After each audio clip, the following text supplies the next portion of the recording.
This is our third BUILDEX. We've done one BUILDEX Alberta and then two out here in Vancouver. And the experience has been great. Lots of great connections, and the experience is actually kind of growing as we continue to visit. People are starting to recognize us from previous years, and I think the value is growing on that. The quality of the conversation has been awesome. There's a lot of technical people that visit the show.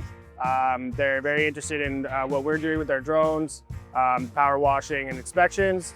And we generate a lot of leads from the show, whether it's just basic interest or leads that convert to jobs.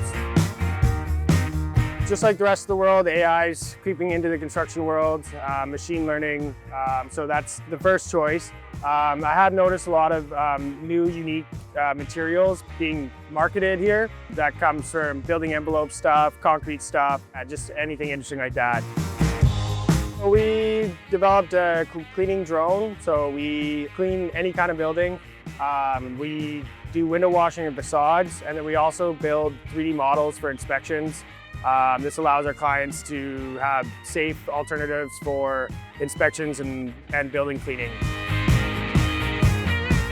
The cities are very excited to see kind of a new way to clean buildings. You know, the squeegee's been used for a very long time and there hasn't been much innovation. And people get really excited to see the drones just out on the table. They get to see the thermal cameras in action. And just lots of curious questions. It's a very technical crowd, lots of engineers and building maintenance and scientists, so very technical, knowledgeable people. The biggest opportunity is going to be in transitioning machine learning into tools that we use in construction. And so that's AI and machine learning. We're going to start seeing a lot more robotics like the drones.